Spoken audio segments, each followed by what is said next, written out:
Hi, welcome to Two Tired Teachers. Today we're going to talk about what we're doing to get ready to dry camp. And just a word of terminology here, I'm saying dry camp because our thoughts right now are when we go, we want to be able to go places that have campsites, but they don't have hookups. Yes.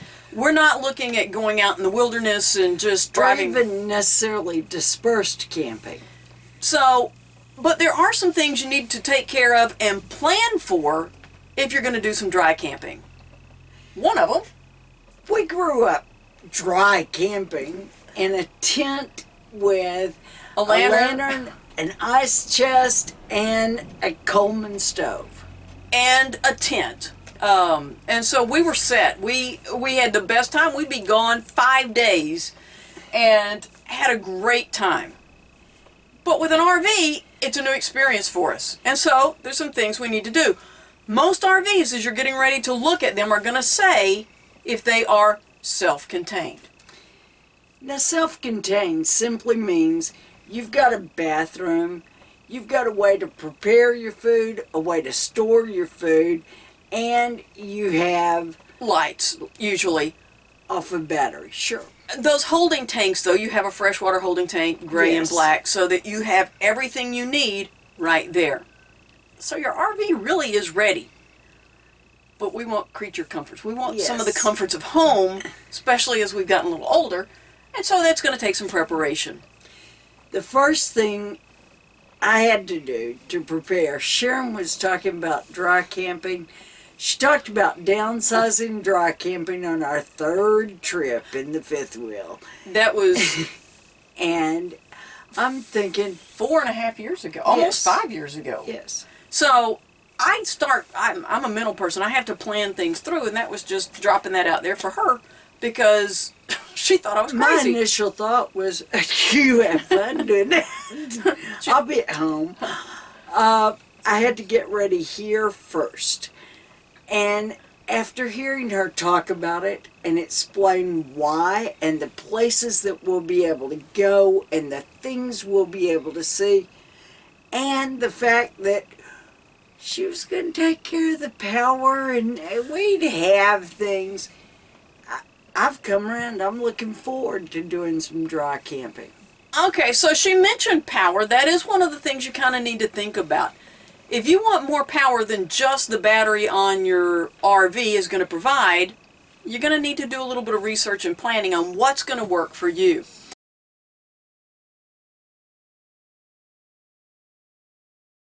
The battery on the front of your RV it's going to produce, quote, DC power, because it's a battery, and most of the required things in your RV will run off of that. Our carbon monoxide detector, the fan on the furnace, things like that run off of DC power, and the lights. But we wanted more than that, We wanted to have some electrical outlets. which are AC power, which means you need an inverter to change from DC power to AC. So, when I first started looking at this, I was looking at solar or gas, because Honda had just come out with these little inverter generators. They were really expensive.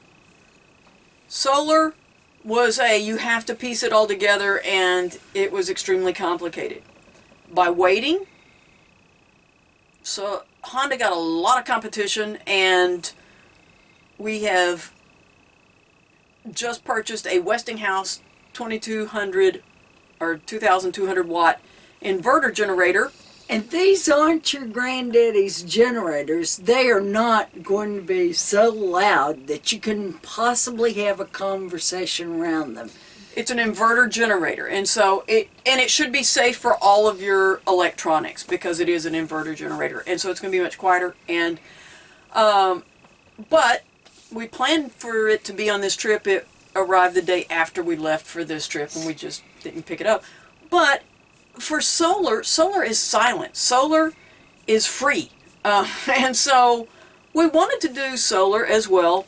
And I'm going to tell you how much I understand about solar, and that is there are some expensive pieces that all have to match to fit together. So if you have 10 solar panels, but you only have a small battery, you're going to be wasting a lot of your solar power because that battery can only hold so much. Or if you have 10 batteries, but you only have, in the huge batteries, you only have one panel, you'll never get them all charged. And if you have both of those matched, and they're great, but then the inverter that converts that battery power into your usable power isn't large enough for you to draw the power out, you've got problems. And so I knew I was in over my head because I had tried for 4 years to really understand this and be able to put something together. I have a friend that has done some smaller systems before, so I just said, hey, are you up to a challenge? And he loved, that's his brain, he loved the challenge. Told him what we wanted to do, what would make us comfortable power-wise. And so I'm going to tell you the best I can what we have. We have a 2,000 watt peak, 1,000 watt inverter, a 100 amp hour self-regulating lithium battery, and an MPPT solar charge controller. We have one 100 watt panel mounted on the roof, and we have two 100 watt panels that are portable. We did that because we like forests. Yes. What we've done for us wouldn't be right for a trailer that's twice this size, and it wouldn't necessarily be right for someone who had this exact trailer who never goes to a forest. Yes. The panel on the roof allows us to charge as we're driving. If we're somewhere where it's sunny, we have all three 100 watt panels that we can be charging with at the same time. If we're in a shaded spot, even in dense forests, we've had big Yes. blobs of sun, big sections of sunlight, where every couple of hours we can go out and move the panels. Right now, we think that's going to be what's best for us. We also installed a soft, easy start in the air conditioner, and the friend that did the solar for me, our final challenge was, let's see if the solar setup will run the air conditioner, and it did. We do not plan on running the air conditioner off of our solar. It will kick it on, it will get it cool, that's nice to know, but it will drain that battery really fast. So we're not going to do that, but it will. That's where the Westinghouse generator comes in. Got it really for two purposes. One is when we have really cloudy days, we go several days, maybe a week, where we don't get much good sunshine, we can plug in and top off our lithium battery. And then the second is when we get to those locations that the middle of the day is hot, the nights are cool, but the middle of the day is really hot, we can plug in, run our air conditioner, get the trailer cooled off, and so that we'll be able to sleep well and things like that.